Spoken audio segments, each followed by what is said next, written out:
Rapide introduction à cette vidéo avec mon ami Karl Brochu, une vidéo dans laquelle évidemment il me pose de nombreuses questions au sujet de ces 3 premières semaines de pèlerinage sur les routes de Compostelle. Départ à Angers, on était un peu plus d'une quinzaine, aujourd'hui on est 4, on continue à marcher et j'explique pourquoi, j'explique les circonstances, j'explique le vécu, enfin je réponds aux questions de Karl et avec la plus grande transparence. Et évidemment, on parle de l'actualité française, de l'actualité internationale, du genre, de certaines personnes, évidemment du prosélytisme LGBT+, mais on parle également du front en Russie, de ce qui se passe du côté de Koursk, des livraisons d'armes, on parle de Pavel Durov, la position de la France, on évoque beaucoup de choses dont le lien entre Pavel Durov et la famille Romanov. Vous verrez, c'est passionnant.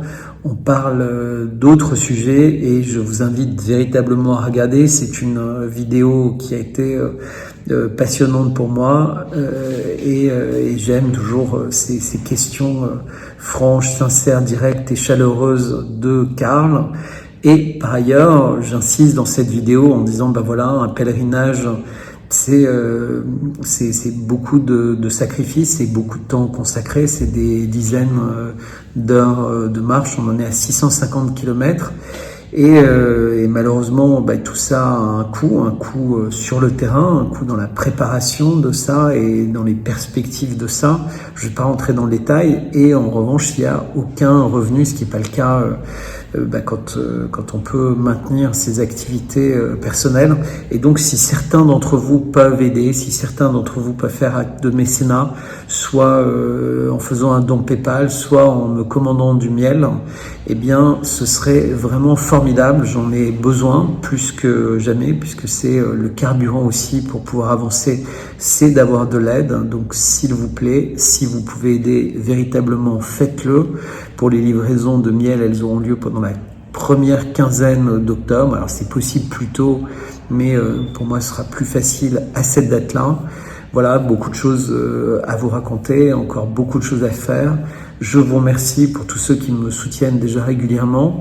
Et sachez que depuis 2 ans, de toute façon, je consacre la totalité de ma vie et de mon énergie à essayer d'informer, à essayer d'analyser, à essayer de créer du lien avec vous et avec un certain nombre de personnes pour préparer la suite qui s'annonce eschatologique.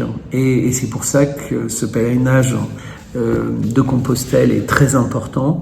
Et c'est pour ça également qu'on a décidé de faire escale à un moment, sans doute vers la mi-septembre, à Lourdes. Et donc, si un certain nombre d'entre vous veulent nous rejoindre à Lourdes, on devrait y être 3 ou 4 jours, aux alentours du 14-15 septembre et jusqu'au 18 septembre. On va passer du temps à Lourdes, on va véritablement découvrir cette ville, on va sillonner cette ville et la campagne alentour, on va véritablement s'imprégner de Lourdes. Voilà, donc on avait eu cette possibilité pour certains de venir passer quelques jours à Angers. Et bien voilà, la prochaine étape pendant laquelle on vous invite à venir nous croiser, à venir nous retrouver, c'est Lourdes. Et voilà, sinon faites sonner les églises, faites sonner les cloches où que vous en trouviez, allumez des bougies pour mettre de la vie, pour mettre de la foi, pour mettre de la prière, regardez les vitraux. On parle évidemment de Notre-Dame dans cette vidéo. Voilà, je vous remercie de votre attention, je vous remercie de votre aide et je vous dis à très bientôt. Voilà, merci, au revoir.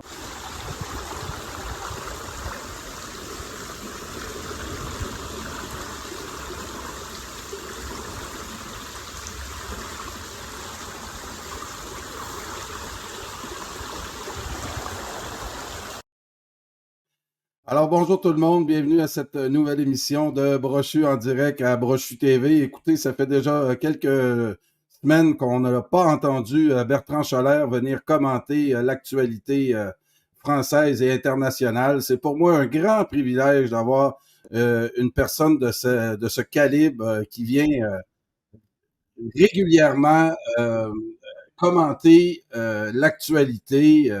et il le fait en toute gratitude. C'est pour moi un énorme privilège. Un monsieur qui spirituellement est très ancré, moi qui est aussi dans un cheminement qui cherche à approfondir tout l'aspect spirituel qui au Québec, avec la laïcité et autres, a été malmené. Comment le Québec français, le clergé a été malmené depuis plusieurs décennies. Donc, sans plus tarder, en direct du chemin de Compostelle, j'ai le grand privilège d'avoir mon ami, j'ai pas peur de le dire à cette heure, Bertrand Cholère. Bertrand, salut, comment ça va? Bonjour Karl, écoute, ça va bien. Tu m'as laissé un peu plus d'une heure et demie pour récupérer la journée de marche, donc je suis en pleine forme là. On récupère vite quand on marche sur le chemin de Compostelle. Hein. Et je suis ravi d'être avec toi. Le plus compliqué pour faire une émission, c'est pas le temps, parce qu'en fait j'ai le temps. Mais c'est d'être dans un lieu où il y a Internet, où je peux m'installer, avoir de l'électricité et tout. Ouais, puis on le voit derrière de toi, là, t'es pas dans un hôtel 5 étoiles, puis je veux qu'on commence cette émission-là, justement, de nous parler de ton expérience. Le chemin de Compostelle, on en entend souvent parler, mais il y a les gens qui y vont dans un but spirituel. Tu m'as envoyé plusieurs photos de toi et du groupe qui sont avec toi et j'aimerais qu'en début d'émission tu nous parles un peu de ton expérience et au grand bénéfice de nos auditeurs. Alors peut-être d'abord c'était une idée qui est venue un peu par hasard. Je pense que c'était suite à une émission avec toi. Tu sais, je reprends les images de l'émission et je fais une petite introduction et je le mets sur ma chaîne. Et là, j'introduis et je sais pas pourquoi je dis, eh bien, le 15 août, je démarre le pèlerinage de Compostelle. Mais juste comme ça. Mais je sais même pas vraiment ce que ça veut dire. Je sais juste que pour la Sainte Marie, qui est le 15 août, donc la fête de l'Assomption, qui est une fête importante pour les catholiques, eh bien, je démarrais le pèlerinage de Compostelle. Et le lendemain, Charles, que tu connais, m'appelle et me dit « Écoute, si tu fais le pèlerinage, je viens avec toi. » Et j'avais plusieurs emails dans ma boîte de personnes qui disent « Oh, ça m'intéresse. » Bon, au début, tu sais, les gens disent que ça les intéresse, mais on traite intéressé par faire quelque chose et le faire, surtout le chemin de Compostelle. Et on en parle avec Charles. Et comme il y a de plus en plus d'emails qui arrivent pour nous dire que ça intéresse les gens, parce qu'il y a un retour du spirituel en ce moment, comme il y a une accentuation du satanisme, du mal. En fait, les gens sentent bien qu'on est dans une guerre du bien contre le mal, et donc il faut choisir son camp, et le camp spirituel, qu'on soit musulman, juif, bouddhiste, chrétien, ce qu'on veut, est important. Mais après, il faut que ce soit véritablement spirituel. Il ne faut pas que ce soit des fausses religions à l'intérieur des religions et donc il y a un chemin personnel à faire et c'est un peu à ça que sert pour beaucoup de monde le chemin de Compostelle, puisque nous on a décidé de partir d'Angers. Ça s'appelle la voie des Plantagenets. C'est la voie qui part, si tu la prends depuis le début, du Mont Saint-Michel et qui va jusqu'à Compostelle. Donc c'est une voie qui fait plus de 2500 km. Et donc nous le prenons à partir d'Angers, c'est une voie qui fait un peu moins de 2000 km. Donc 1800 km. Donc c'est vraiment un défi important. Alors en plus, le chemin de Compostelle, c'est pas la ligne droite. On fait pas ça comme des oiseaux. On va d'une église à l'autre. Donc c'est un chemin qui te fait faire des détours vers toutes les églises anciennes qu'il y a. Donc parfois, tu es quelque part, tu vas quelque part ailleurs, et tu pars très loin du chemin auquel que tu pensais prendre pour y aller. Alors là, c'est le chemin le plus connu, c'est la route du Puy en fait. Donc qui est assez dur, parce que tu as les montagnes dès le début, tu as le massif central. Donc c'est la route la plus connue. Nous, on est vraiment venus de tout en haut et on a rejoint la voie de Vézelay que tu montres ici en fait. Voilà. Nous on a rejoint, donc on est parti d'Angers. C'est un peu à côté de Nantes. Tu vois Nantes sur la carte. Ouais. Nous on est parti à côté de Nantes, une ville qui s'appelle Angers. On est parti complètement vers le sud. Ça passe par Bordeaux. On est sorti de Bordeaux vers le sud et après on a rejoint l'Aréole, la voie de Vézelay. Et maintenant on descend jusqu'aux Pyrénées. Et là on a décidé de faire quelque chose de spécial. Une fois qu'on arrive dans les Pyrénées, au lieu d'aller vers l'Espagne, on fera une étape à Lourdes. Donc on va aller à Lourdes parce qu'en fait à Lourdes il y a eu beaucoup de prophéties.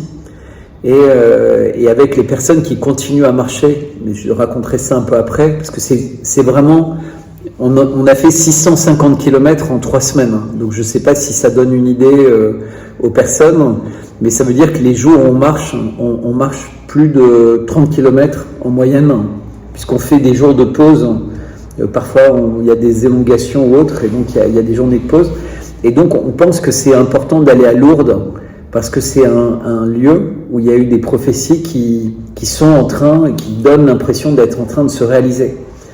Et donc on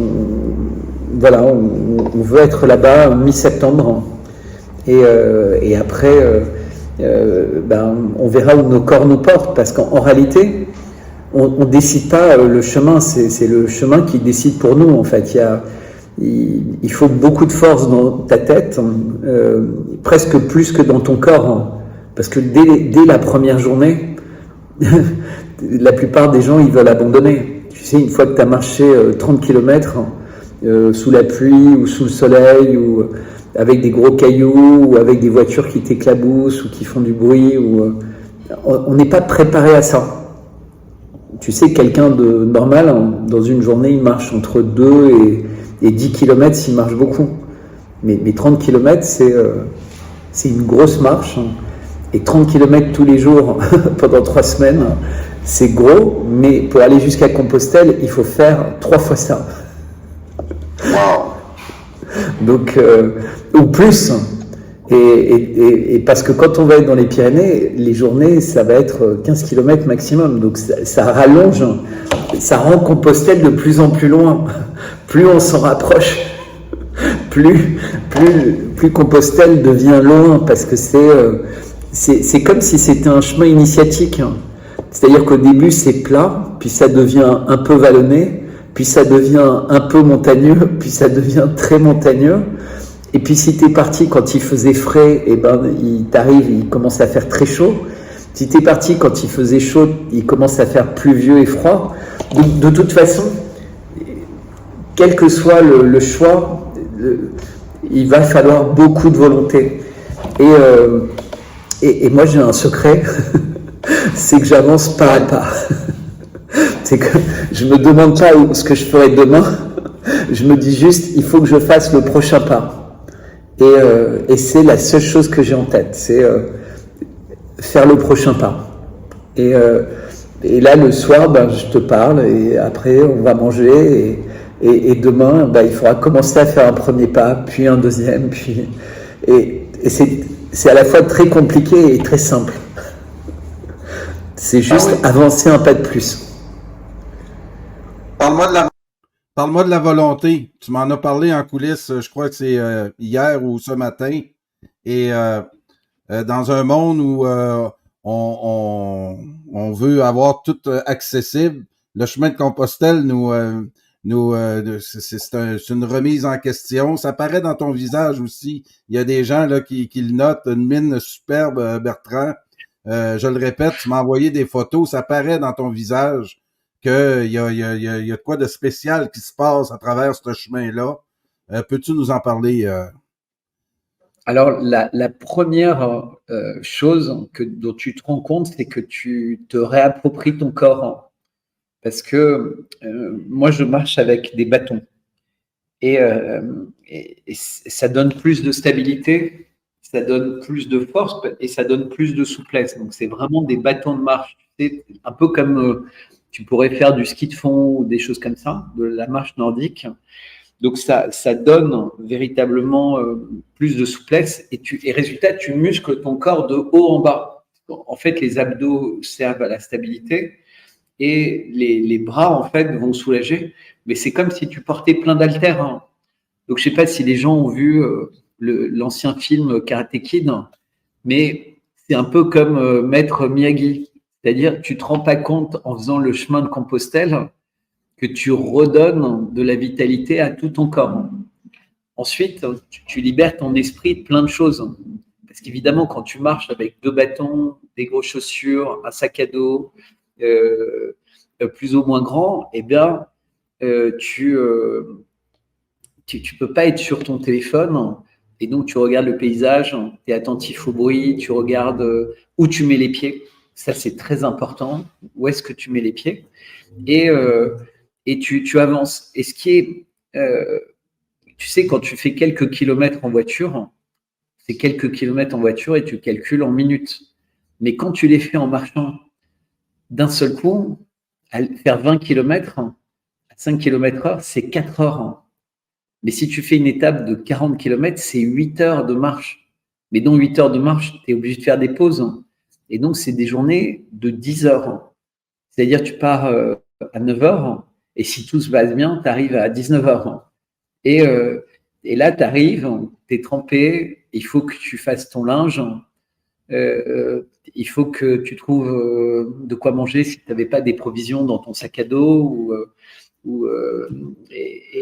et ainsi de suite. Alors nous, on a de la chance, on a quelqu'un qui est hospitalière, donc c'est-à-dire qu'elle a accueilli des pèlerins depuis des années et qui me suivait sur Internet et qui est venue à Angers au moment du départ et qui depuis est un peu comme une fée, c'est-à-dire qu'elle ne marche pas, mais elle fait le pèlerinage au début en transport en commun et depuis en voiture.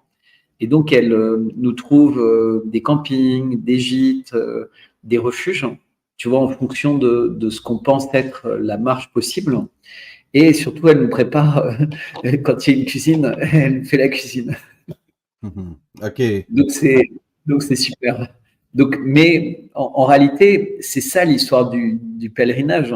C'est-à-dire que les pèlerins, c'était des gens que les personnes étaient fières d'accueillir chez elles parce qu'ils avaient plein de choses à raconter. Tu vois, ils circulaient, ils pouvaient parler des églises précédentes, ils savaient s'il y avait des gens malades, s'il y avait des naissances. Enfin, tu vois, ils racontaient, c'était comme des conteurs, hein. Et donc, les familles aristocrates ou les curés, où tout le monde avait envie d'avoir un pèlerin à sa table. Et donc, mais aujourd'hui, avec la méfiance, eh bien les gens sont, ils ont plus tendance à pas trop ouvrir leurs portes. Et donc, par chance, c'est structuré ce qui s'appelle des haljackers, c'est-à-dire la possibilité, en fait, quasiment tous les 10 ou 20 kilomètres, d'avoir un gîte ou un refuge. Donc, il y a beaucoup de villes qui ont mis ça en place, beaucoup d'évêchés, et tu as des bénévoles qui gèrent ça. Donc, franchement, c'est le plus dur, c'est le corps, en fait.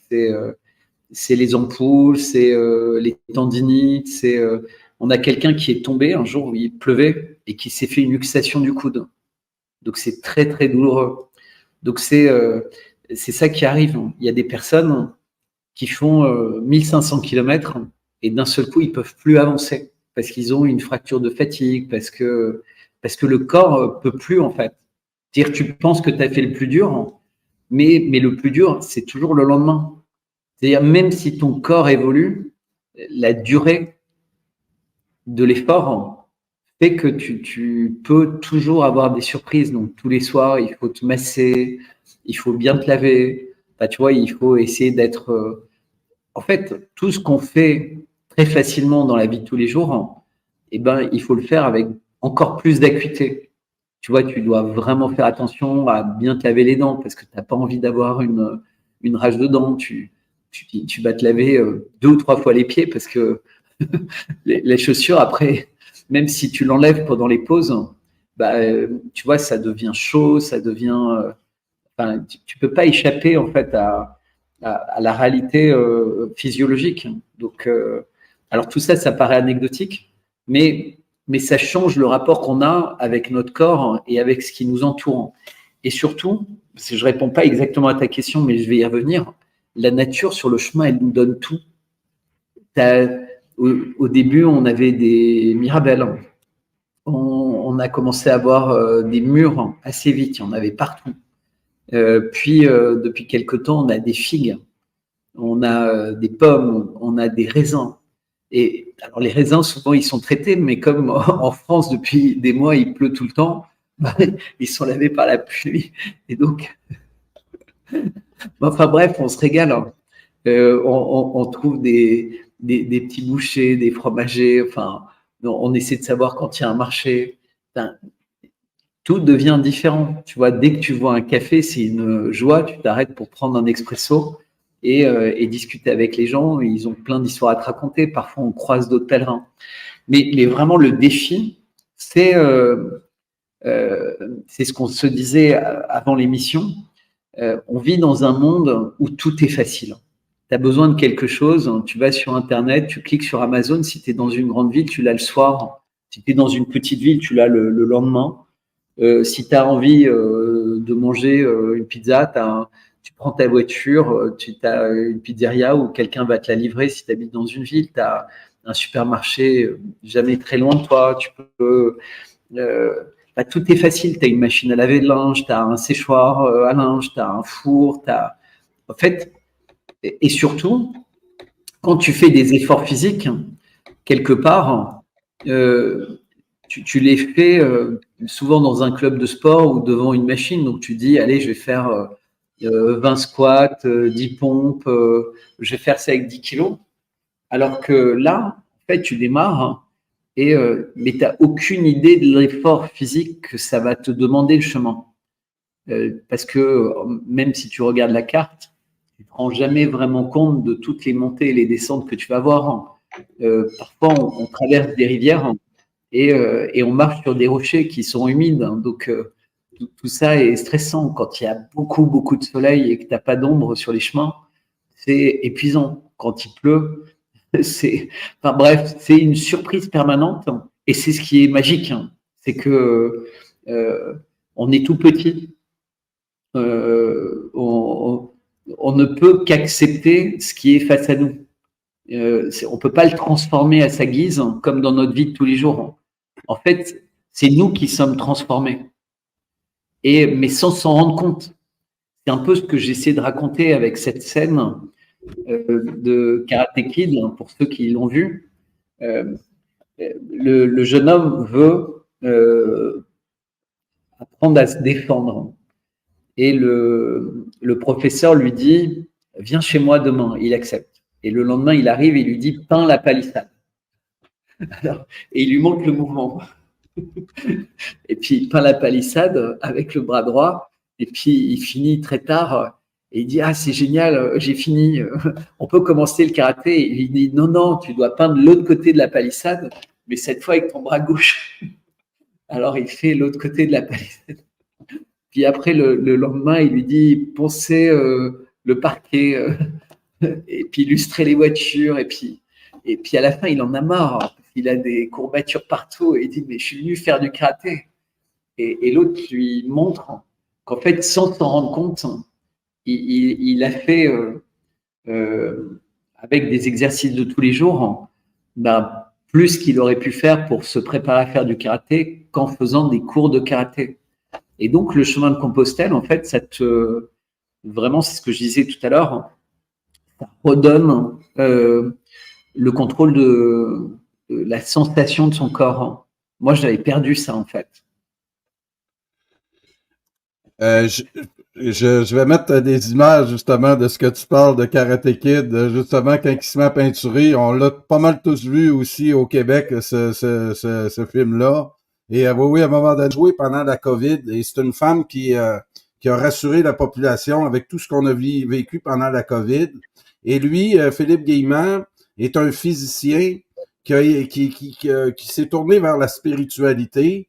Et il a dit que dans des moments difficiles de sa vie, ou dans des moments où il recherchait des réponses à des questionnements, que ce soit en science ou sur lui-même, qu'il avait trouvé comme truc d'aller marcher jusqu'à épuisement.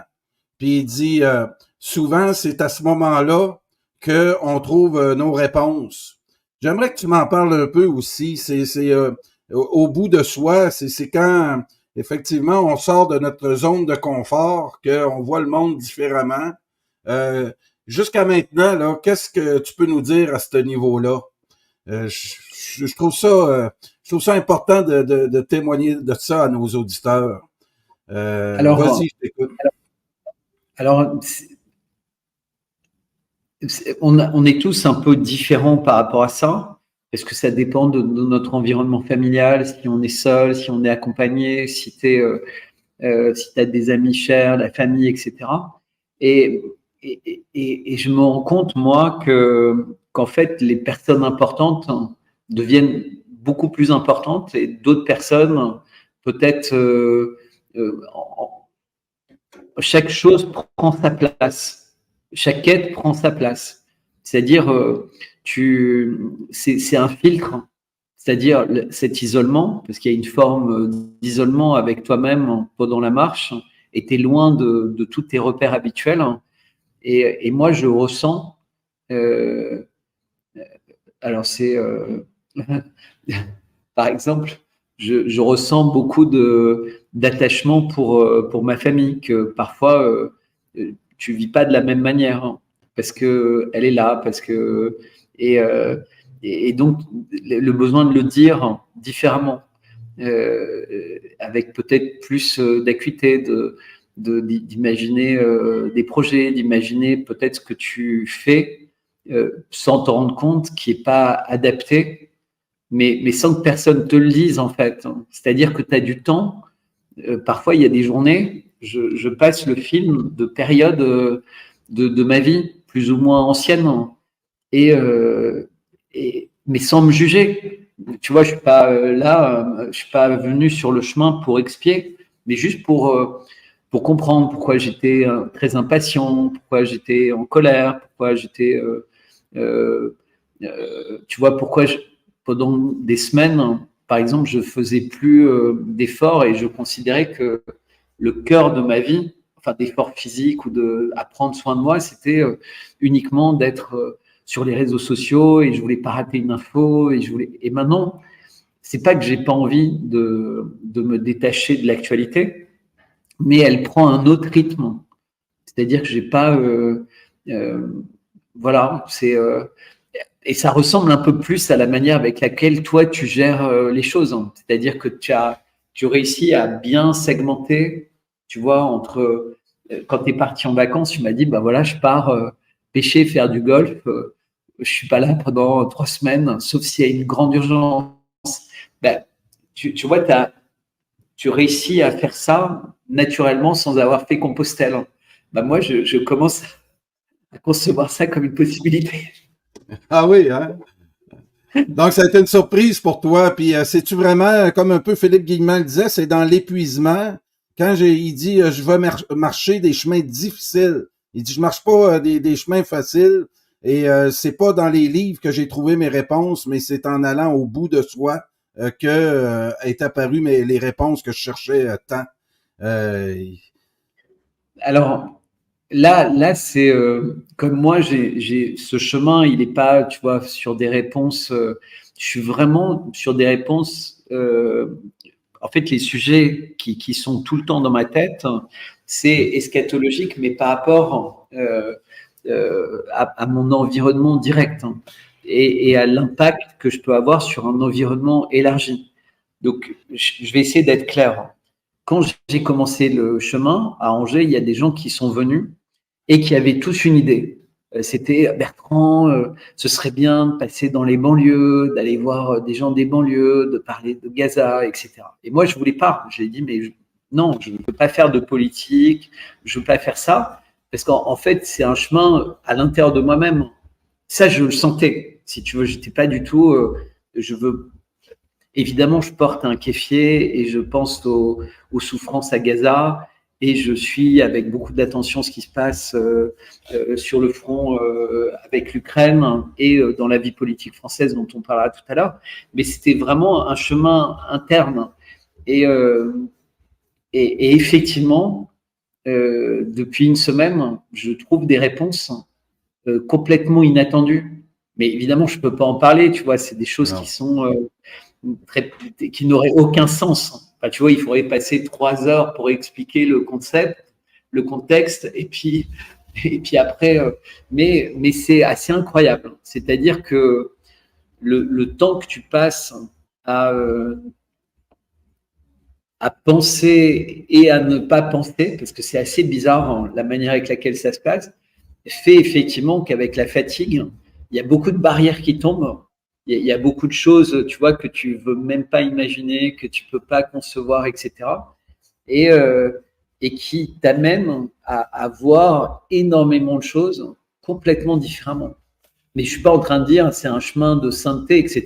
Je reste la même personne avec les mêmes défauts et j'ai pas envie de changer, si tu veux. J'ai envie de rester, mais sur des questions qui apparaissent comme fondamentales au fur et à mesure de la marche et que tu ne te poses pas avant la marche, eh ben, tu obtiens des réponses qui changent complètement tes perspectives de vie, en tout cas pour moi. Mais c'est inexplicable, hein, parce qu'en fait, je pense que pour chaque personne, il se produit quelque chose de différent.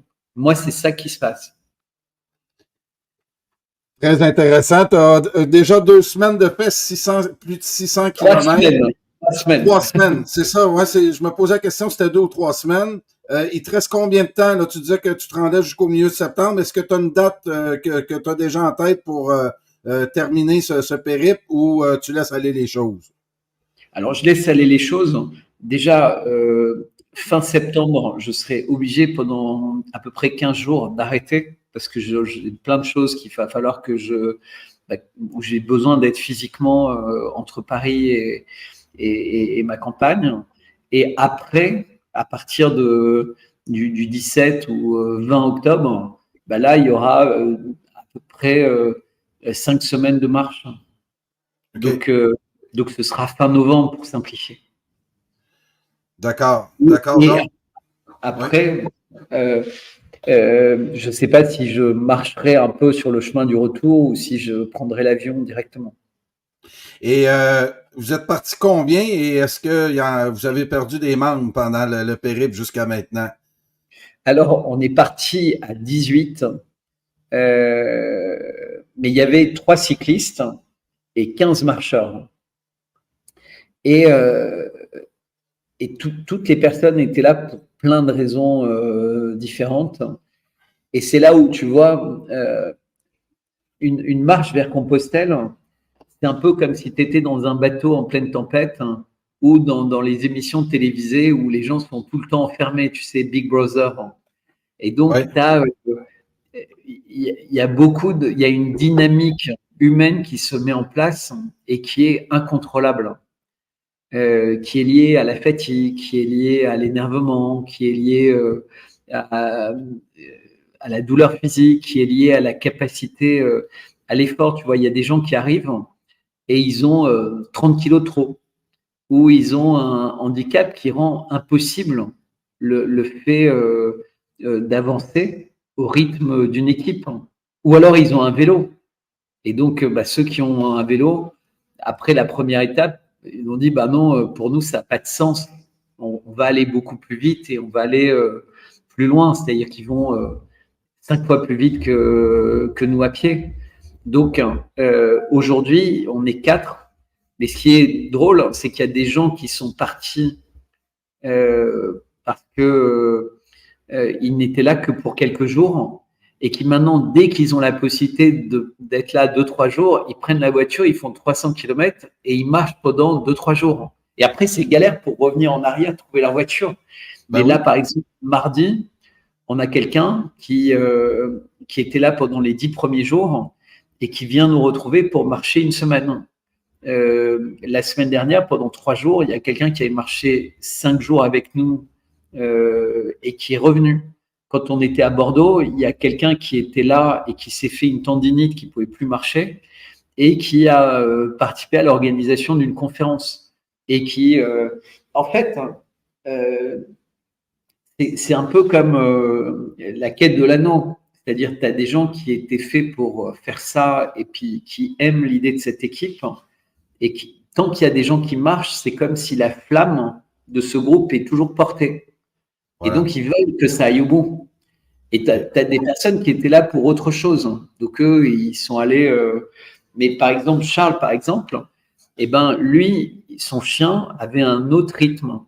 Et donc, il fait la route de son côté. Mais comme on fera la pause de 15 jours, eh ben, il risque de nous rattraper. C'est-à-dire, on est allé, entre guillemets, 3 fois plus vite que lui avec son chien. Et donc, peut-être on va se retrouver et on va finir ensemble, puisqu'entre-temps, le chien, après 1 ou 2 mois, va être plus capable de gérer sa forme. Parce qu'un chien, tu sais, il ne marche pas comme nous. Il marche, il fait 10 pas, il revient en arrière. Donc, quand tu fais 20 km, le chien, il en fait 60. Ah ouais. Et donc, il faut que le chien apprenne, tu vois, à pas partir dans tous les sens. Et à marcher. Oui. Je comprends, oui.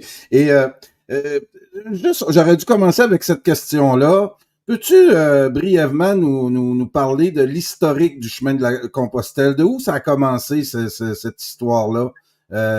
Excuse mon manque de culture, mais j'en ai déjà entendu parler du chemin de Compostelle, mais peux-tu juste nous parler un peu de l'historique de ça?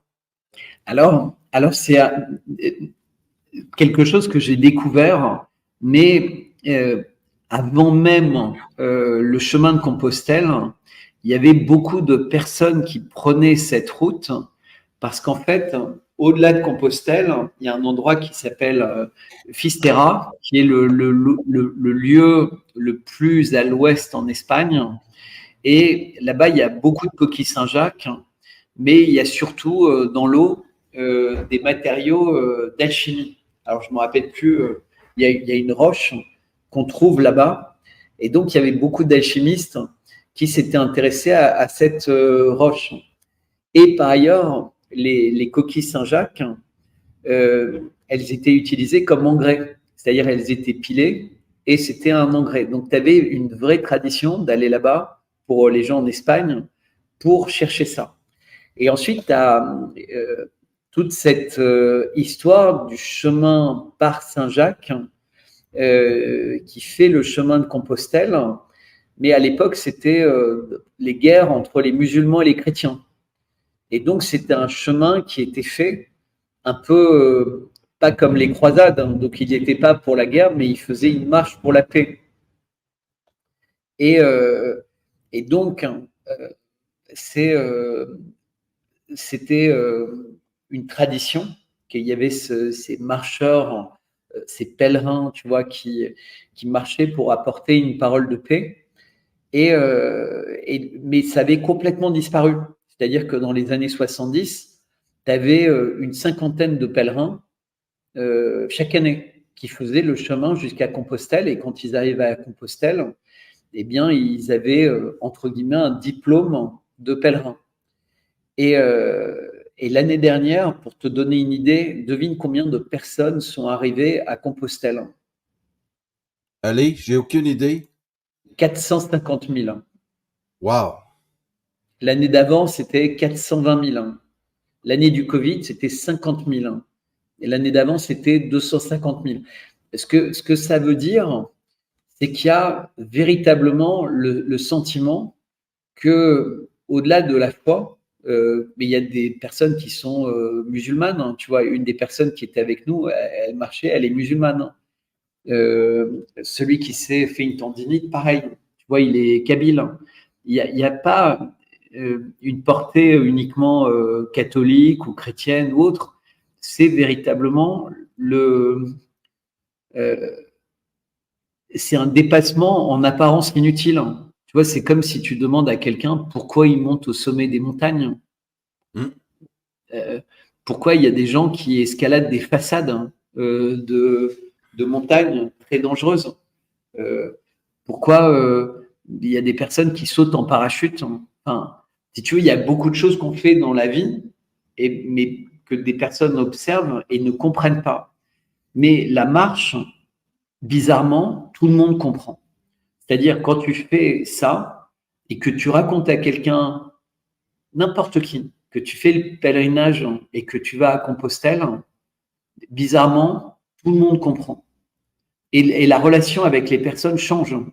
C'est-à-dire, si tu as besoin d'eau, si tu as besoin d'un café, si tu as besoin de quelque chose, les gens, quelle que soit leur origine, ils ont l'impression que tu es quelqu'un de spécial. Mais je ne sais pas l'expliquer, mais c'est vrai que depuis la nuit des temps, c'est-à-dire les pèlerins, et nous, on a un petit bouquin qui, dans le cadre du pèlerinage, on fait tamponner les étapes, donc les lieux où c'est arrêté, mais ça peut être un tampon spécial pèlerinage de Compostelle, mais ça peut être aussi le tampon d'un bar tabac ou d'un hôtel où les gens s'arrêtent. Et, mais sur le papier, il y a marqué nous demandons aux forces de l'ordre de venir en aide de ceci, de cela. Enfin, il y a tout un texte, mais qui existe depuis très longtemps. Et les pèlerins, ils avaient une fiscalité spéciale. Ils avaient, tu vois, à certaines époques, quand tu avais, tu vois, des aristocrates qui avaient la France était divisée en parties, tu vois, il y avait des pèlerinages. Compostelle est un pèlerinage, mais il y a beaucoup de pèlerinages. Tu vois, des pèlerinages qui vont au Mont-Saint-Michel, des pèlerinages qui vont à Notre-Dame, des pèlerinages qui partent du Puy ou de Vézelay, puis des pèlerinages qui arrivent. Véritablement, les pèlerinages, c'est une tradition ancestrale, puisque même le travail des apôtres, c'était de faire un pèlerinage pour partager leur foi et la parole du Christ, puisque c'est une forme de pèlerinage. Mais parfois, tu as un objectif qui est un lieu, et parfois, tu as un objectif qui est de faire, entre guillemets, du prosélytisme. Tu sais, quand tu marches à la rencontre de toi-même et des gens, il se passe des choses. On ne sait pas. Aujourd'hui, j'étais dans une église et il y avait une mère, sa fille et une sœur de la mère. Donc et je leur dis, allez, venez, on va sonner les cloches. Ah ouais. Et tu peux pas imaginer comme elles étaient heureuses de tirer les cloches. Elle dit, mais dans ma vie, je n'aurais jamais osé tirer les cloches. Mais c'est une joie. Après, on s'est fait engueuler parce que quelqu'un arrive au grand, mais qui tire les cloches? Et j'ai dit, mais c'est magique de tirer les cloches. Tout de suite, la personne, elle s'attend pas, tu vois. Les gens ont l'habitude de se faire engueuler et dire, oh, excusez-moi. Et je dis, mais non, mais moi, dans toutes les églises où je peux tirer les cloches, et il faut faire vivre les églises, il faut. Et puis, petit à petit, la personne qui était sévère se dit, ah, mais ouais, c'est vrai, vous avez raison. Et tu vois, les églises sont fermées, les gens peuvent pas profiter de la lumière des vitraux. Tu vois, ce qui fait une transition avec Macron qui veut changer les vitraux de Notre-Dame. Si tu veux, les sonneries de cloches, c'est quelque chose de bienfaisant. Les vitraux, ils étaient faits par des alchimistes. La lumière du soleil qui traverse les vitraux, et parfois, tu vois, à Strasbourg, il y avait ce qu'on appelle le vitrail avec le rayon vert. Donc, les gens savaient qu'entre midi et 2 heures, s'ils se mettaient face à ce vitrail à un certain endroit, ils étaient éclairés par un rayon vert et ce rayon était censé avoir des vertus. Et un jour, il a été enlevé, le vitrail, il n'y avait aucune raison et ils ne l'ont jamais remis. Wow. Mais tout ça, ça s'est passé sous Macron.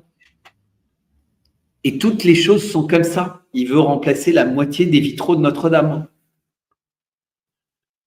J'ai justement écouté un petit reportage ce matin sur le quartz et Tesla qui croyait qu'il y avait quelque chose là-dedans dans le quartz, les cristaux et c'est un petit hasard comme ça, je voulais te noter.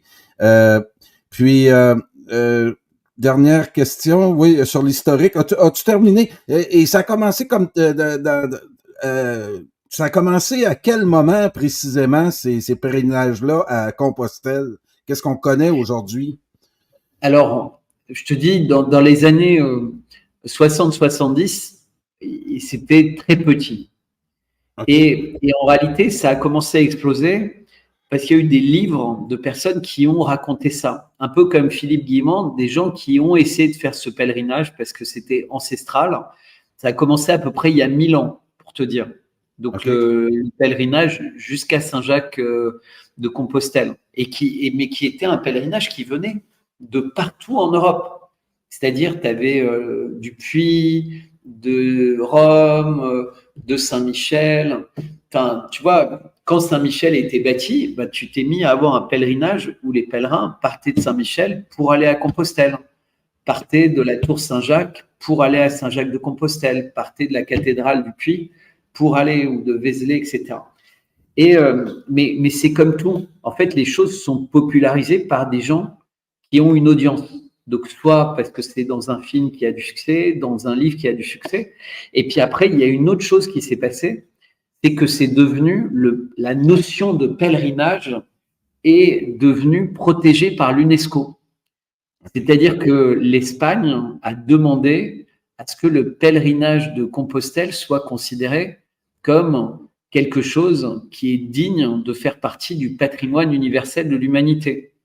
Et quand c'est devenu une partie du patrimoine, et ben d'un seul coup, les villes, les régions ont pu dépenser de l'argent, même en étant laïques. Parce que tu as tout ce problème dans un pays laïque comme la France. Bah, l'État, pourquoi il dépenserait de l'argent pour un pèlerinage qui est censé être intéressant uniquement pour les catholiques? Et comme ça devenait un patrimoine, tu vois, au même titre que Notre-Dame, au même titre que le Mont-Saint-Michel, et ben donc c'est quelque chose qu'il fallait préserver, et donc ça devenait la responsabilité des villes ou des régions. Et elles se sont mises à investir. Et donc quand tu es sur le chemin, à peu près tous les 200 mètres, tu as des signes, et comme ça te guide sur le chemin. Donc tu n'as pas besoin d'avoir de carte ou de boussole. Et c'est toujours des chemins, enfin 80%, qui sont magnifiques, mais que tu ne trouverais même pas sur la carte. Tu vois, c'est des petits chemins, donc tu suis les GR, etc. Et toujours, le chemin de Compostelle, il t'amène d'une église à une autre. Donc si tu vas d'une ville à une ville, tu passes par toutes les églises. OK. Puis, vraiment, la dernière question, il y en a qui le font en groupe et il y en a qui le font solitaire, je crois. Hein? Donc, solitaire, ça doit être un autre défi aussi. Hein? Alors, beaucoup de personnes disent que c'est un travail sur soi-même, physiquement, moralement, mentalement. Et c'est possible. Moi, j'aime bien l'idée d'être avec d'autres personnes parce que comme on a fait une voix en plus où il n'y a pas tellement de monde, tu vois, la voix qu'on a faite, c'est 100 personnes par an qui la prennent. Okay. Le soir, tu vois, tu as cette convivialité, tu as cet échange sur ce qu'on ressent, ce qu'on vit. Et puis, il y a quelque chose qui se construit avec les personnes avec qui on marche, qui est intéressante. Les personnes qui font ça seules, je pense qu'elles vivent une expérience différente, mais qui n'était pas forcément celle que j'avais envie de faire, parce que j'aime l'émulation. Tu vois, j'aime le côté, on se soutient, s'il y en a un qui faiblit, il y en a un autre qui lui donne l'énergie, et vraiment ce côté cordé, c'est-à-dire on est tout le temps à se pousser les uns les autres, à se dépasser. Et donc en groupe, on réussit à faire plus. Alors le groupe peut tuer le projet. C'est vrai que si il n'y a qu'à regarder Tolkien, hein, le Seigneur des Anneaux, hein, c'est très compliqué d'être en groupe, tu vois, les gens se disputent, ils ont du mal à se comprendre, il y a des quiproquos, etc. Ben, c'est pareil, nous-mêmes. Mais moi, je regarde le côté positif de la dynamique. On est parti à 18, on n'est plus que 4, mais les 4 qui sont là, on est solide, et autour de nous, d'autres personnes viennent, d'autres personnes partent, mais ça m'a préparé éventuellement même à continuer seul. Mais c'était pas possible pour moi au début. C'est-à-dire que les gens qui font ça seuls, souvent c'est des gens qui sont solitaires, plus solitaires, mais surtout qui se sont préparés pendant des semaines avant. OK. Moi, je me suis pas du tout préparé physiquement, etc. Donc, toute cette partie du chemin, c'est quelque chose qui m'a préparé au chemin. Et c'est bien tu vois, et j'expliquais ça d'ailleurs à un pèlerin qui nous croisait et qui disait, mais vous avez quand même beaucoup d'avantages avec cette personne qui vous suit, et si vous êtes fatigué, elle peut mettre les bagages les sacs dans la voiture et vous marchez sans sac, etc. Et moi, je lui ai dit, mais en fait, comme j'étais pas du tout préparé physiquement, eh ben, les quelques premières semaines, c'est l'accoutumance à cet exercice, en fait. Et par ailleurs, chacun fait son chemin, donc c'était l'entraînement. Là, j'ai fini mon bizutage. T'es pas forcément un marcheur là, avant d'aller là. T'es pas un gars qui marchait, mettons, 2 heures par jour ou quoi que ce soit. Là. Non, Pas hein? du tout. Mais j'étais très, très sportif. Mais OK. vraiment très sportif. Mais j'étais plus depuis au moins 5 ans. Et donc, allez, depuis 2020, quoi. Et là, 2020, j'étais vraiment en forme. Et de 2020 à 2024, c'était physiquement un peu comme une descente aux enfers. Donc, tu fais moins d'exercices. Donc, voilà. Et puis, tu commences à manger plus. Ouais. Hey, merci Bertrand de ce beau témoignage-là. Je vais passer un commentaire de Pascal Amiot. Merci à tous les deux. J'ai eu toute la journée le cafard et là, vous avez refait ma journée et je vais me coucher avec du soleil plein la tête. Je suis une marcheuse et quel bonheur. Donc, je suis, c'est ce qui termine cette partie-là de l'entrevue. Puis on va en reparler sûrement, hein, Bertrand, si tu vas y retourner, tu vas y retourner 5 semaines par la suite. Puis on va sûrement s'en reparler d'ici là. Mais c'est un vraiment quelque chose de particulier que j'apprécie beaucoup que tu partages avec nous. Puis on va approfondir ça tout au long de cette marche-là avec toi, si tu le veux bien. Maintenant, on va aborder des questions d'actualité, Bertrand. Ça faisait 50 jours que la France n'avait pas de premier ministre et là, cette semaine, on a procédé à la nomination de Michel Il y a juste Barnier. un de mes complices, Jean-Michel, Ah oui. qui veut saluer tout le monde. Salut tout le monde. Et qui est Pas de un problème. sacré marcheur aussi. Et qui Ouais. m'annonce que si d'ici une demi-heure, je peux avoir fini pour les rejoindre à table, c'est top. Voilà. Parfait. Donc, on se donne OK. On se donne une demi-heure, donc on va traiter ça en rafale, Bertrand. Parle-moi tout d'abord 5 minutes de la nomination de Michel Barnier. Moi, je le connaissais pas. Ce matin, il y a Yves Bataille qui nous a fait part d'un sondage où 24% des Français ne le connaissaient pas. Pourtant, ça fait assez longtemps qu'il est au gouvernement, dans l'appareil gouvernemental français. Parle-nous un peu de cette nomination-là. Est-ce que c'est une surprise pour toi et à quoi tu t'attends dans les prochaines semaines? Alors déjà, je vais être très clair. En France, un Premier ministre sous Macron, ça ne sert à rien. Donc, il s'appelle Barnier, Attal, Borne, Castex. Tu peux lui donner le nom qu'il veut. Il ne sert absolument à rien. Et le Parlement ne sert absolument à rien. C'est-à-dire que Macron, de toute façon, a pris tous les pouvoirs. Donc, débattre de Barnier, on va le faire assez rapidement. Mais en réalité, le seul sujet en France, c'est Macron et Brigitte ou Jean-Michel. Mais les autres personnes ne sont là que pour l'appareil. Alors, qui est Barnier ? Barnier est quelqu'un qui était pour la vaccination de tout le monde.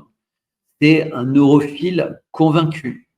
Il est la personne qui, quand en 2005, les Français ont voté contre le traité de Lisbonne, a ensuite participé à faire en sorte que le Congrès passe outre le référendum des Français. Et ça, c'était après sous Sarkozy. Et que finalement, la France valide un nouveau traité. Je crois que c'était un traité de Nice. Enfin, je ne sais plus le nom des traités, mais de toute façon, tout ça n'a aucun sens. On est en train de se faire avaler par l'Union européenne Et Barnier, c'est un très bon soldat. Donc Barnier, il a été toujours le soldat de l'Union européenne et le soldat de ceux qui avaient le pouvoir. Alors Barnier, il a aussi une casquette, c'est quelqu'un de Savoie, donc il a été très impliqué dans les Jeux Olympiques d'Albertville. Donc forcément, ça doit plaire. Et puis quand on repense à des cérémonies d'ouverture, enfin, plein de choses. Mais Barnier, c'est un technocrate qui est un soldat et qui est en train de réaliser le rêve de sa vie. C'est-à-dire qu'il a eu une belle carrière. Hein. Il a été député, il a été, tu vois, il a gravi les échelons, ministre, commissaire européen. C'est quelqu'un qui a toujours été à des postes importants. C'est un très grand contraste par rapport à Attal, hein, puisque c'est un vieux monsieur. Donc, on a quelqu'un qui a plus de 75 ans, je crois. 73, me semble qu'on m'a dit ce matin. Mais bon, tu vois, oui. Il devrait avoir une obligation de retraite. Donc, on voit là toutes les contradictions de la Macronie, puisqu'en fait, la Macronie veut que les gens travaillent un peu plus, mais pas jusqu'à 73 ans. Qu'est-ce qu'on a besoin de chercher aujourd'hui un ministre de cet âge-là, alors qu'on explique qu'on est en guerre sur tous les fronts. L'inflation, les banlieues, l'Ukraine,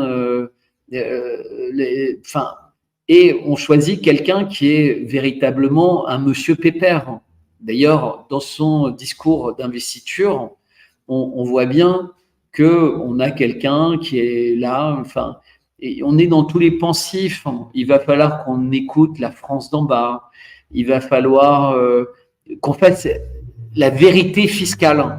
Donc, on voit qu'il a reçu l'ordre de Macron après les retraites, après les machins. Donc, lui, son job, c'est de pomper ce qui reste aux Français. Donc, vraisemblablement, il va s'attaquer aux héritages, puisqu'il y a pas mal de personnes qui meurent, donc il va y avoir sans doute une réforme de ce côté-là.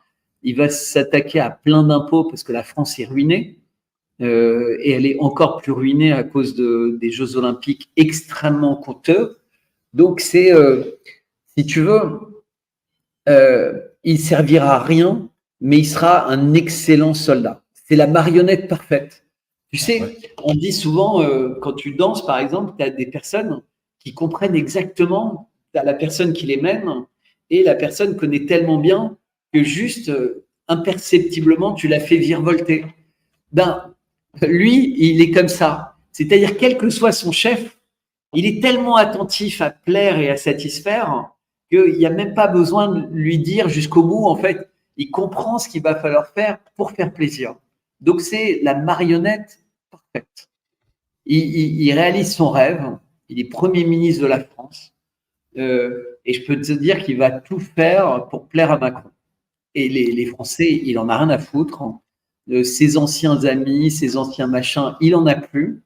Il est là pour être le soldat de Macron, le rouage de Macron, parfait. Ça va être ça son rôle. C'est purement et simplement de prendre les baffes, de passer les baffes, mais il ne sera qu'un rouage totalement insipide, indolore, incolore, puisque de toute façon, Macron va être le seul à exister.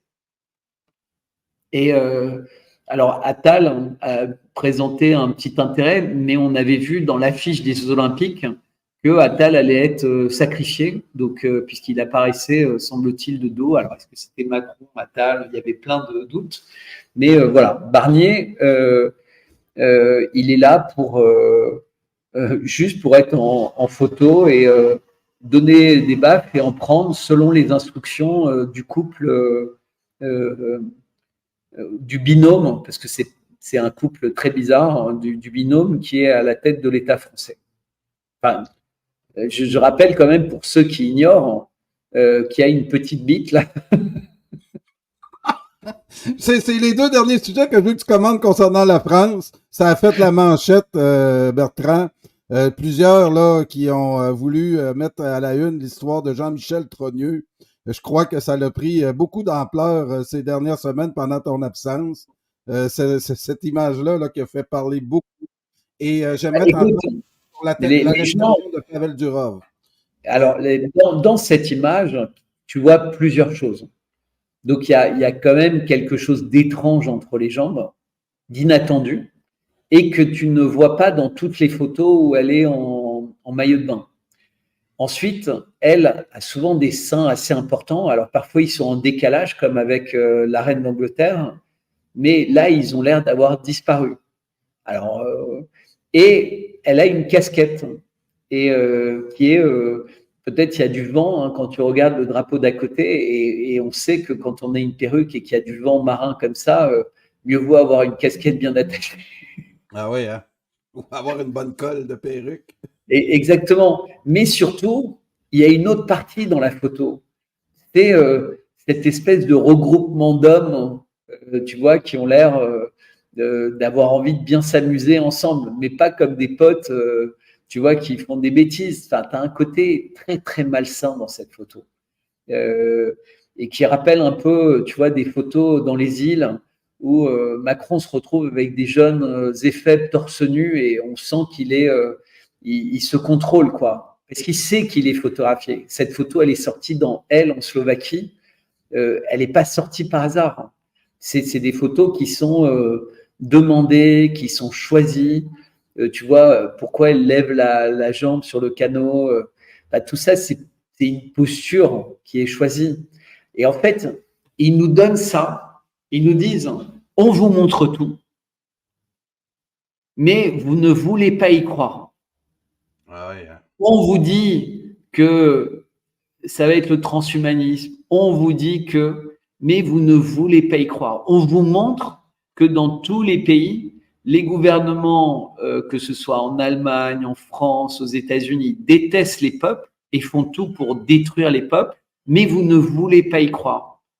On vous montre qu'il y a quelque chose de très étonnant dans le sexe, le genre du binôme du président, mais vous ne voulez pas y croire. Et parce que la censure, la peur, tout ça fait son travail.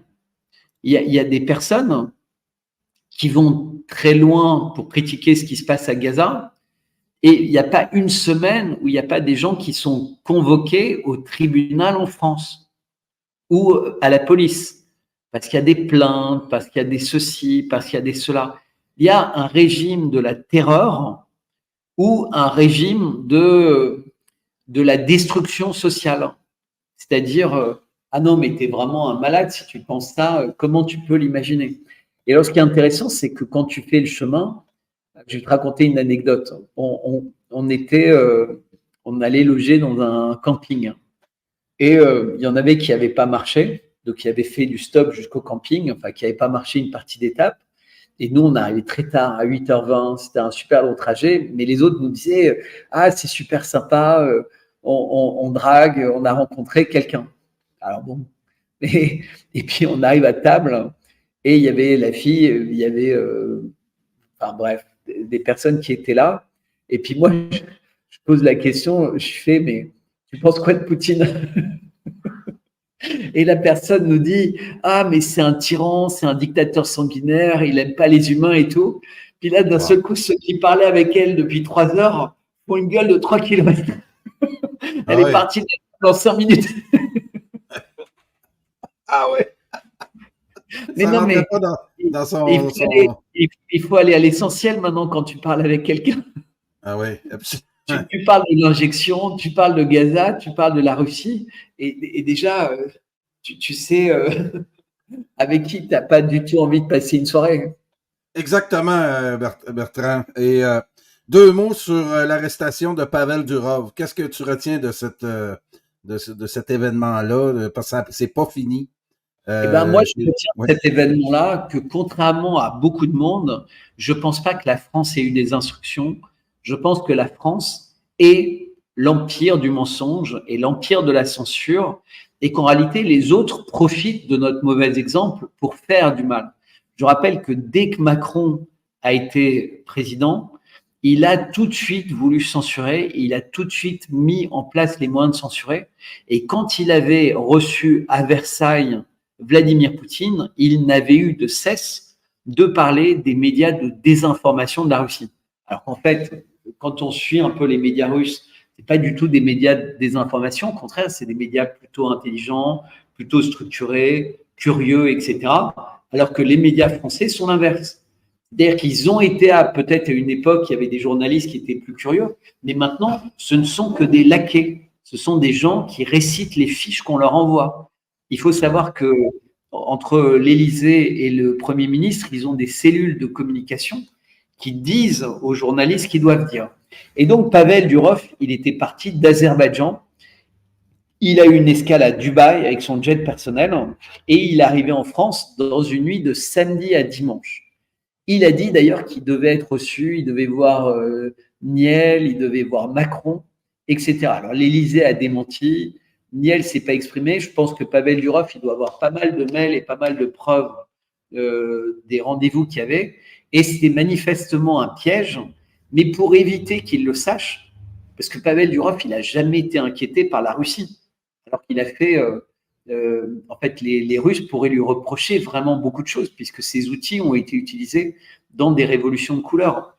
Et donc, la France l'a traité pire qu'un terroriste. Il a eu 4 jours de la garde à vue la plus dure. Il a l'interdiction de quitter le territoire.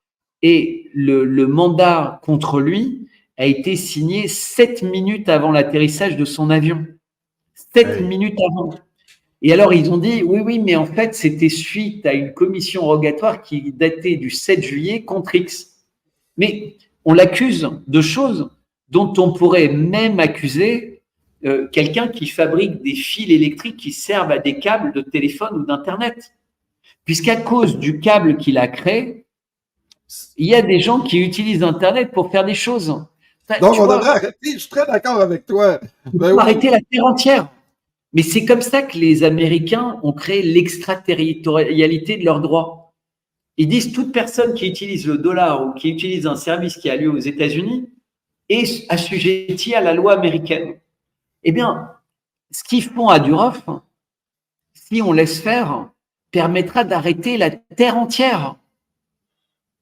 Puisqu'en fait, tout le monde, le patron d'SFR, le patron d'Orange, le patron de Bouygues, mais tous les jours, il y a des gens qui font des sales coups avec un téléphone. Tous les jours. Ils n'ont pas besoin. Et le patron d'Apple ou de Samsung, on utilise leur téléphone. Mais Ben Laden, paraît-il, il utilisait des post-it. Mais les fabricants de post-it, ils devraient être crucifiés. Ils devraient être arrêtés, bien sûr. Mais oui, et Motorola qui faisait les talkie-walkie. Non mais... On devrait les arrêter aussi. Mais les personnes n'ont plus de bon sens. Pavel Durov, il dit, c'est que quand quelqu'un donne une enveloppe à quelqu'un, et l'enveloppe, tu peux la cacheter. Mais quand tu vends l'enveloppe, tu ne demandes pas à la personne de dire ce qu'il met dans l'enveloppe. Je te rappelle que Gmail, en fait, ils font des enveloppes, mais la lettre, c'est toi qui l'as fait. Et Gmail, lui, il te fournit le service d'enveloppe. Il ne te fournit pas la lettre. Gmail ne te dit pas ce que tu dois écrire. Ce que tu dois écrire t'appartient. Et donc, tu as toutes les règles de confidentialité. Et c'est ce que Pavel Durov essaie d'expliquer. Il ne comprend pas la logique française. Par quelle logique, par quel artifice légal, la France se permet de l'accuser de complicité de terrorisme. Tout ça parce qu'il ne veut pas ouvrir les lettres de tout le monde. Et ce que la France dit, c'est que les Français sont en prison. Parce que le seul endroit où on surveille le contenu d'une lettre qui arrive et qui sort, c'est une prison. Et donc, ce que Macron dit aux Français, vous êtes les prisonniers. Je veux savoir ce qu'il y a dans vos lettres entrantes et sortantes, même si vous n'êtes pas fichés, même si vous n'êtes pas inculpés. Je veux connaître toutes vos correspondances. Et Pavel Durov dit non. Et donc, ils attaquent son frère parce que c'est son frère qui connaît le code source. Et dans la foulée, le FBI dit « Ah bah ça nous intéresserait aussi de le capturer ». Enfin, on est dans un nouveau scénario Assange. Bertrand, ce que tu dis là, j'ai fait une capsule tantôt que j'ai enregistrée, que je vais publier demain avec le capitaine Place, qui nous explique exactement ce que tu viens de dire. Ça m'aide à comprendre le dossier Durov.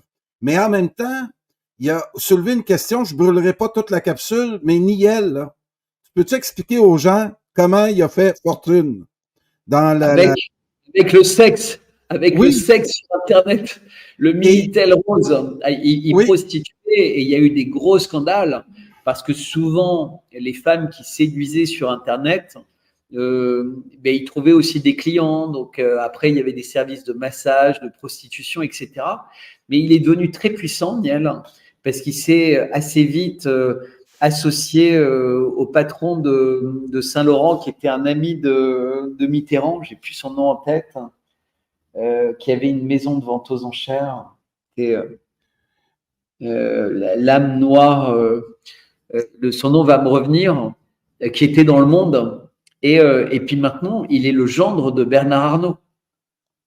ah oui, Donc, il est devenu un des hommes les plus puissants de France déjà et du monde, mais il est actionnaire du Monde, il est propriétaire de Free et il est le gendre d'un des 5 hommes les plus riches de la planète. C'est-à-dire qu'il est le mari de la fille unique de Bernard Arnault. Donc, tu vois que ce petit monde, il y a une vraie collusion. À une certaine époque, quelqu'un qui avait ses états de service avec des scandales de prostitution, etc., il n'aurait jamais pu rentrer dans la haute société. Eh bien, lui, manifestement, ça, enfin, tu vois, tout ça, et je fais aucun lien. Mais peut-être qu'on décrira un jour, qu'on découvrira un jour qu'il y a des liens avec des affaires sombres comme celle d'Epstein ou autre.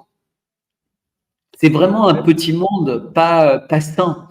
Et je voudrais dire aux gens qui nous écoutent là, c'est très anecdotique, mais s'ils veulent aider le chemin de Compostelle, ils peuvent m'envoyer quelque chose sur PayPal, parce que je vois que mon PayPal, la newsletter à 55lecampanile.com s'affiche. Donc, si vous voulez me faire un don PayPal, et franchement, j'adorerais, parce que ça coûte, ça rapporte rien le chemin de Compostelle. Et comme d'habitude, Jean... d'avoir un peu d'argent et un peu d'aide, j'ai honte de demander, mais en même temps, voilà. On le fait, je le fais avec tous mes collaborateurs et je tenais à le faire aussi. J'ai affiché aussi ce courriel-là dans la description de l'émission. Donc, les gens qui voudront t'encourager, je les encourage à le faire.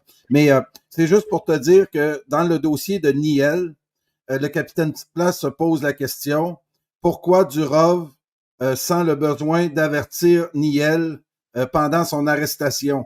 La première personne. On va creuser ça. On va creuser ça. Je te tiens par la barbichette. Non, mais je peux te dire pourquoi. Parce qu'en fait, Niel lui avait dit qu'il organisait une rencontre avec Macron. Macron qui avait offert la nationalité française à Durov. Donc, il ne pouvait pas comprendre Durov comment un pays qui lui avait offert la nationalité le trahissait. Mais en fait, la nationalité avait été offerte à Durov pour le piéger. Puisqu'en fait, Durov, il est traité comme un citoyen français. Il n'est pas traité comme un citoyen russe ou américain. Ce qui fait que l'ambassade russe voulait pouvoir le voir et on a dit non, il n'est pas russe, il est français. Voilà. Et donc, il s'est trouvé pris au piège. Et c'est Niel qui l'avait encouragé. C'est-à-dire que le faux ami, c'était Niel. Oui. Et peut-être que Durov sait des choses dans le dossier de Niel qui est pas étranger à ce lien-là. En tout cas, on va être très attentif à ça. Puis j'invite les gens. Je vais publier cette capsule-là demain à 19h45 heure de France, juste avant la capsule de Erwan Castel qui va venir nous parler des derniers développements sur le front ukrainien. Et ça va être, j'invite les gens à écouter ça. Le capitaine Place met en lumière plusieurs faits. Alors, attends, il y a Paul qui dit que Durov aurait des liens avec les Romanov. Et ça, c'est très intéressant. Parce que tu sais, quand je parle des 5 fantastiques, j'explique qu'il y a un lien de sang. Et la famille Romanov est une famille qui est une famille qui est liée au sang du Christ, en fait, par descendance. Et donc, c'est une famille très importante et c'est pour ça qu'elle avait été massacrée. Et donc, il y a un vrai sujet sur qui a massacré. Est-ce que c'est lié au Rothschild? Est-ce que c'est lié au Khazar? Est-ce que c'est lié? Mais tu te rends compte que tout ça est toujours lié aux mêmes personnes, de vouloir tuer tout ce qui touche de près ou de loin à l'existence du Christ et au sang de lignée en fait ancestrale. Et donc c'est intéressant. J'ignorais qu'il y avait un lien avec Romanov, mais là c'est très très important. Ça donne une place très particulière à Durov. Et je note d'ailleurs que Elon Musk, qui considère par ailleurs Durov comme un concurrent, l'a immédiatement soutenu et a été très actif. Et je ne sais pas si Elon Musk reviendra bientôt en France. Oui, en plus. Et il y a quelque chose là dans le dossier de Durov qu'on couvre là depuis une semaine avec entre autres Arnaud Develay. Et avec la capsule, j'invite les gens, je vous le répète, là, c'est une des très bonnes capsules du capitaine. Je peux pas en dévoiler trop le contenu, mais soyez là demain, 19h45. C'est vraiment une des meilleures capsules que le capitaine m'a fait depuis notre collaboration. Et on en apprend, ou en tout cas, on émet des hypothèses qu'on va surveiller dans les prochaines semaines. Bertrand, notre temps est compté. Tu as un groupe qui t'attend pour souper. Je veux juste la campagne américaine. Oui, la campagne américaine, la Kamala Mania. Si on suit les médias de masse, là, c'est la meilleure invention après le bouton à 4 trous. Vraiment, c'est la job de bras qu'on fait actuellement dans la candidature de Kamala Harris est épouvantable. Moi, je n'en reviens pas au Québec, là. On pouvait pas se passer de Kamala Harris. Écoute, ouais. Vas-y, c'est quand même très intéressant. Au cours des dernières semaines, il s'est passé des faits majeurs. Il y a eu la tentative d'assassinat contre Donald Trump. Il y a Biden qui fait un très mauvais débat et qui a prépare, mais tout ça c'était prévu, mais qui permet en fait de faire un coup d'État et de placer Kamala Harris qui n'aurait jamais été choisie, puisqu'en fait elle est considérée par tous les gens qui la connaissent comme une débile profonde, mais aussi comme une méchante. Moi, je l'entends surtout rire, être incapable de mener à bien un sujet, puisque un des seuls sujets qui lui était confié en tant que vice-présidente, c'était de régler le problème des flux migratoires clandestins. En fait, je pense qu'elle a hyper bien œuvré, puisqu'ils ont été multipliés par 10, qui en réalité était le but caché. Donc peut-être qu'elle fait semblant de ne pas être très maligne, mais qu'en réalité, elle est très maligne. Et j'entendais hier une interview d'une Américaine qui expliquait à quel point elle était méchante avec les gens qui disaient du mal d'elle.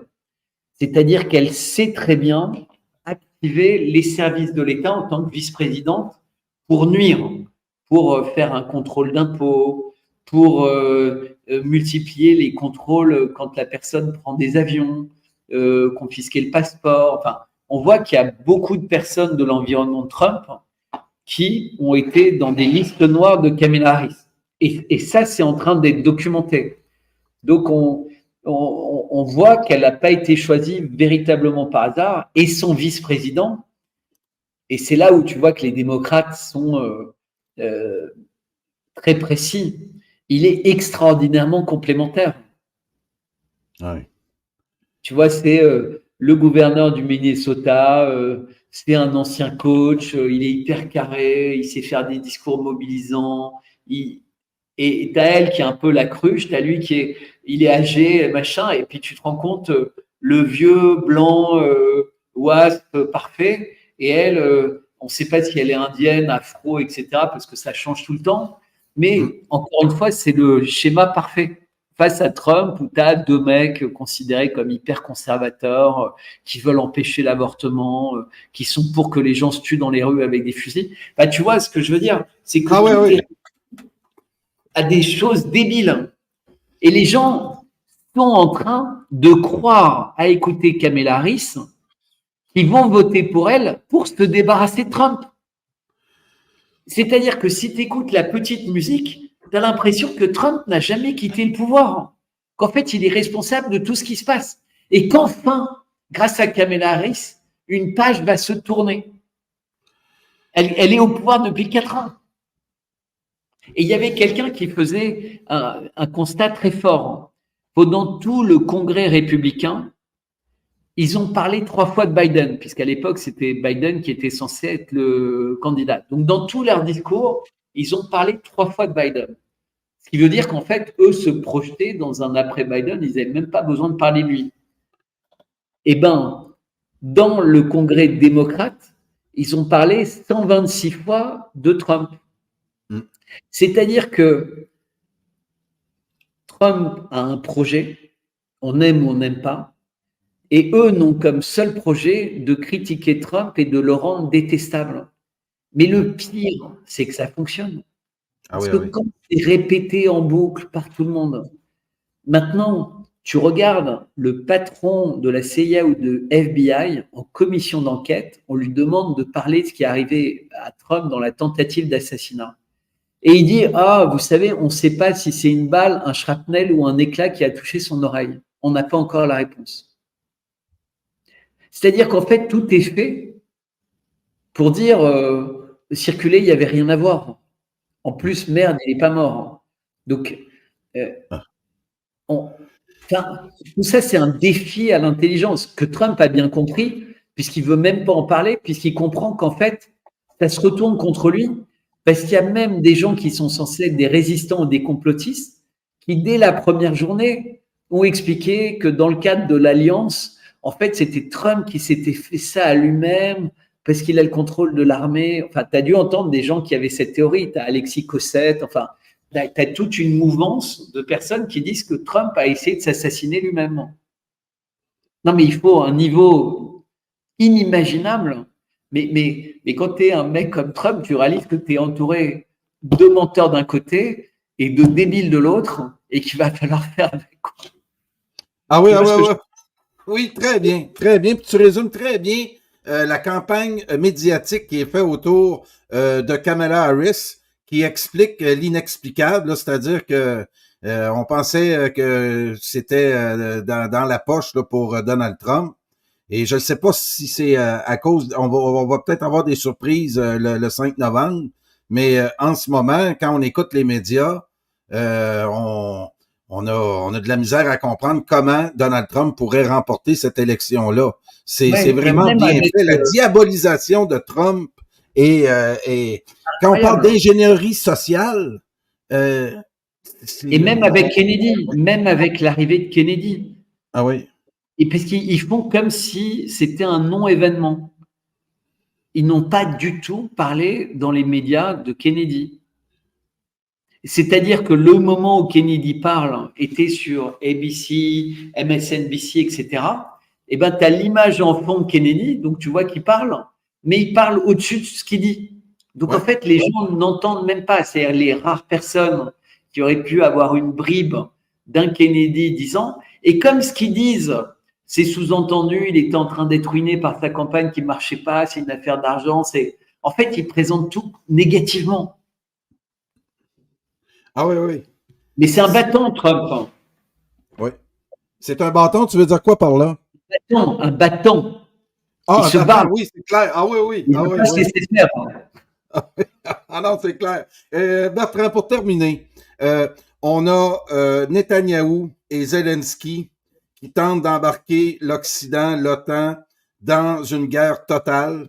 Ça ne fonctionne pas. On s'attendait, suite aux attentats du chef du Hamas et un du Hezbollah, qu'il y aurait une riposte de l'Iran. Encore aujourd'hui, on n'a pas eu de riposte du côté de l'Iran. On commence à comprendre la patience des BRICS, de l'axe du mal, selon nos journalistes ici en Occident.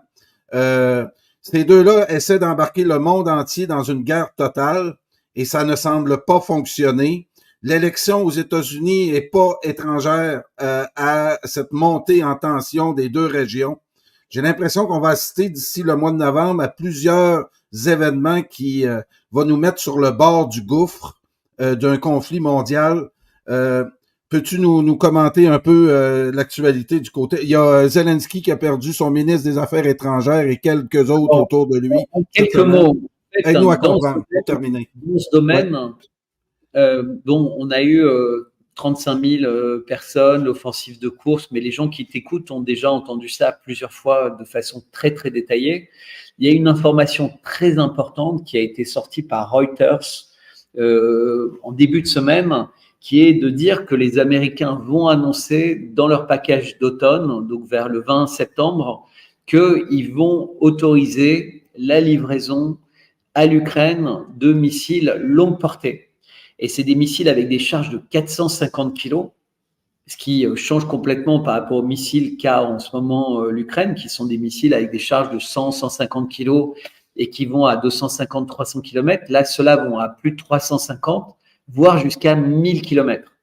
Et les États-Unis en ont pléthore, puisqu'ils en ont fabriqué au moins 10 000 de missiles comme ça, plus d'1 million. Parce que forcément, le budget des Américains est très important. Et ça peut vraiment perturbé, puisqu'on a vu les HIMARS avaient beaucoup perturbé, puisque ça permettait de faire du mal, tu vois, dans les points de rassemblement, les hôtels de garnison, les raffineries, etc., un peu comme certains drones. Mais surtout, là, on a des missiles qui sont furtifs, qui volent au ras du sol avec une pré-programmation de la trajectoire. Ce qui veut dire que ça ne pourra être fait que par des Américains ou des troupes de l'OTAN qui ont l'habitude. Et donc, ce serait vraiment une déclaration de guerre, puisqu'il n'y a aucune possibilité en quelques semaines ou même en quelques mois que d'une part, les Ukrainiens sachent le faire, mais surtout que les Américains leur disent comment faire.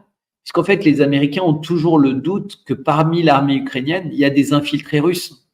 Et donc, ils ne veulent pas donner les secrets de pilotage à des Ukrainiens de leurs engins, parce qu'ils ne seront pas habilités, secret défense, confidentiel défense, etc. Et donc, c'est des choses qui ne peuvent être faites que par les soldats américains, ou français, anglais ou allemands. Et donc ça, c'est quelque chose d'important qu'il va falloir suivre de près. On oublie, avec ce qui s'est passé à Koursk, l'avancée sur toute la ligne de front des Russes. Mais comme tu dis, ils ne veulent rien provoquer. En fait, la Russie pour aller beaucoup plus vite vers Odessa, vers Kharkov, mais ça provoquerait beaucoup de morts, ça provoquerait beaucoup de dégâts, ça provoquerait beaucoup de désolation. Ils ne veulent pas. Il faut savoir que les Russes, ils continuent à fournir le gaz aux Ukrainiens. Il y a beaucoup de gens qui l'ignorent. C'est-à-dire que la Russie continue à respecter ses contrats avec l'Ukraine et avec les autres. La Russie n'a jamais vendu autant de gaz ou de pétrole à l'Europe qu'en ce moment. Il faut regarder les chiffres, les chiffres de Bloomberg sur l'économie russe. C'est incroyable. Donc, on nous ment surtout. Donc, la Russie, évidemment, se renforce. L'industrie de guerre et l'industrie russe se renforcent. Le secteur agricole russe n'a jamais été aussi important pour le monde entier. C'est devenu le premier producteur au monde de céréales, mais maintenant, ça commence à être la même chose dans plein de domaines agricoles. Donc ça, c'est véritablement des changements très, très importants qui sont en train de s'opérer. Et comme tu dis, avec les BRICS, ils sont d'une sagesse incroyable. L'Iran qui a rejoint les BRICS est très sage. L'Arabie Saoudite aussi, qui commence à utiliser d'autres monnaies que le dollar pour vendre ses hydrocarbures. Donc, eux pensent que de toute façon, l'Europe, l'Union européenne et les États-Unis vont tomber comme un fruit pourri. Pas comme un fruit mûr, comme un fruit pourri. C'est que le fruit, il est toujours dans l'arbre, mais il est pourri. Et donc, ils n'ont besoin de rien faire. C'est-à-dire, s'ils voulaient récupérer un fruit mûr à leur avantage, peut-être ils pousseraient plus. Mais rien ne tient. C'est-à-dire, le niveau d'endettement de la France, notre balance commerciale, mais c'est délirant. Enfin, la France n'a jamais perdu avec sa balance commerciale autant d'argent. Le déficit de l'État français, il est de 6,5%. Le déficit, notre produit intérieur brut, selon les normes européennes, ça ne devrait pas être plus de 3%, 4%, ça devrait être l'exception. Mais Macron et ses ministres sont tellement mauvais qu'il y a 6 mois, ils annonçaient 4%. Est-ce que c'est les conséquences des Jeux Olympiques qui ont coûté 10 fois plus cher que ce qui a été dit? Est-ce que on voit que tout est absolument n'importe quoi? Bertrand, la dernière chose que je voulais te demander, puis la question vient de Jean-Claude Pomerleau, ça fait longtemps qu'on voulait te la poser. Ça vient peut-être un petit peu en contradiction. Ben, c'est une hypothèse que Nadine Bellin fait, c'est Mme Galacteros qui le dit. Eh bien, allez écouter sur les nouvelles directives russes de la dernière émission de Mme Galacteros. La ligne rouge, si l'OTAN et les États-Unis le dépassent à nouveau, ils feront péter comme jamais. Mais Jean-Claude, on sait que tu es un spécialiste de la vente de pétrole dans le monde. Tu es capable de bien jauger là, les conséquences de la fermeture du détroit d'Ormuz, sans même qu'il y ait un missile tiré par l'Iran, ni par la Russie. Quand tu disais que le fruit est pourri, il reste encore beaucoup de cartes dans le jeu des BRICS pour faire tomber l'Occident très endetté. Tu pourrais-tu nous parler juste, ça serait quoi la conséquence de la fermeture? Là, on a fermé la mer Rouge et le canal de Suez. Le Yémen sert là aussi les intérêts des BRICS. Et donc là c'est très intéressant parce que la Russie a dit, eh bien, puisque l'OTAN se croit autorisée à fournir autant d'armes qu'elle veut à un pays qui veut détruire la Russie, en l'occurrence l'Ukraine, puisque c'est ce que dit Zelensky, hein, mais c'est ce que dit aussi Maria Callas, hein, la nouvelle chef de la diplomatie de l'Union européenne, c'est qu'il faut démembrer complètement la Russie en 125 États, donc détruire la Russie. Eh bien, la Russie a dit, on va fournir des armes à des pays qui sont en guerre contre vous. Et donc, il suffit que la Russie se mette à fournir des armes modernes au Yémen pour que ce soit bloqué immédiatement. Et c'est ce qui est en train de se passer. Donc, il y a des ponts aériens vers l'Iran, avec, semble-t-il, la livraison d'S-400 russes à l'Iran, donc pour protéger des lieux stratégiques. Il y a vraisemblablement des missiles. Tu vois, la même question qui se pose avec les missiles longue portée qui ont été livrés ou qui vont être livrés. Il y en a qui sont livrés déjà, les Scalp, les Storm Shadow anglais ou français qui ont été livrés à l'Ukraine et qui ont déjà été utilisés massivement. Eh bien, il risque d'y avoir la même chose dans des pays comme le Yémen, mais peut-être comme la Syrie ou autre, et ce qui changera la donne. Mais en même temps, encore une fois, si Hormuz était coupé, c'est 60% du trafic pétrolier mondial qui s'arrêterait directement.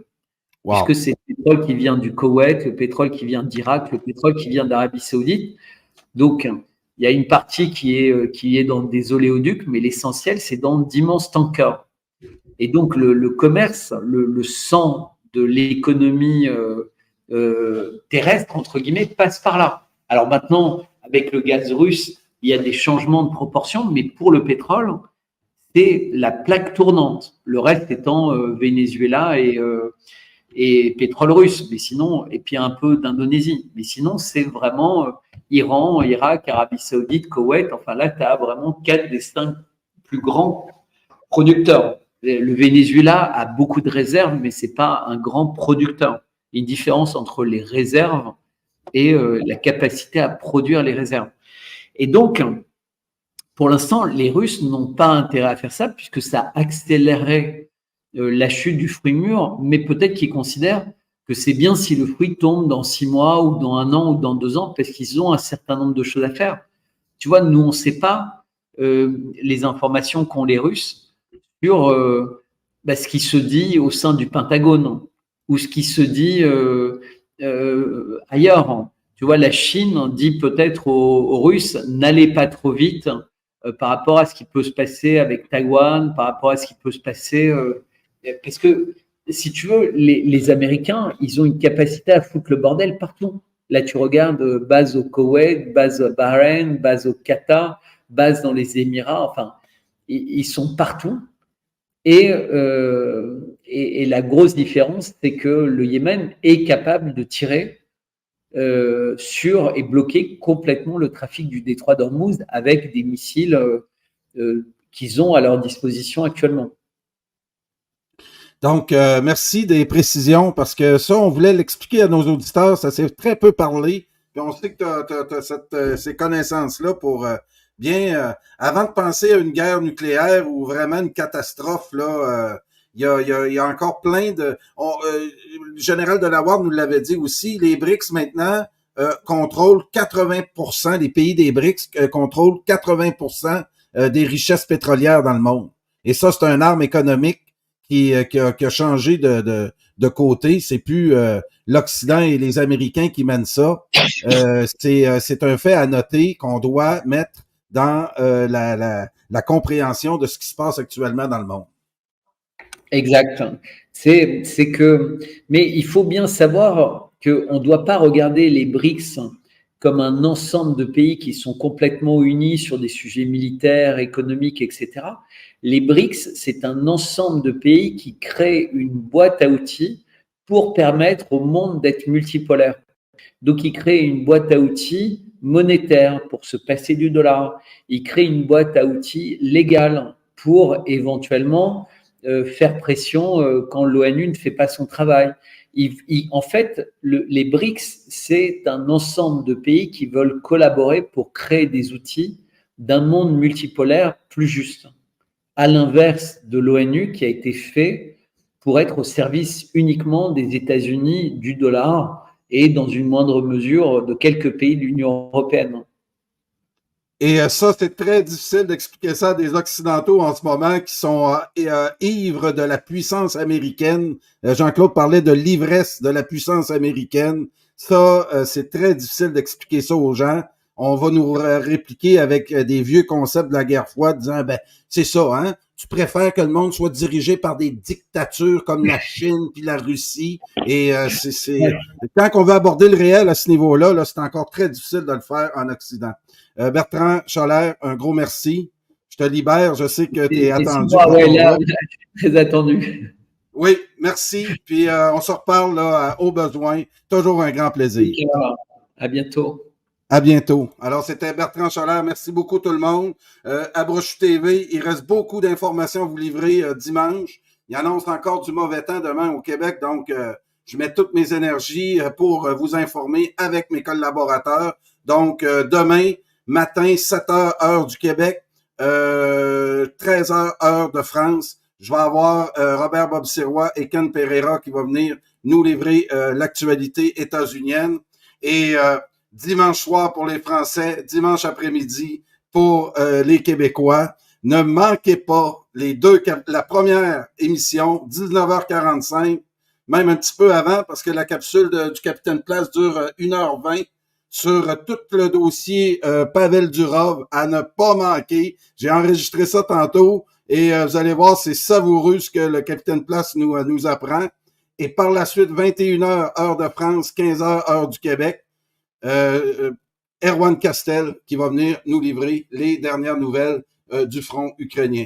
Merci beaucoup tout le monde, ça a été un grand plaisir. Merci à tous mes collaborateurs. Et n'hésitez pas, je vous avais le courriel ici de Bertrand Scholler, newsletter à commercial 55, le Campanile, le C de Campanile en majuscule.com pour encourager nos collaborateurs si généreux avec nous pour mieux nous faire comprendre tout ce qui se passe dans le monde. Merci beaucoup et à demain.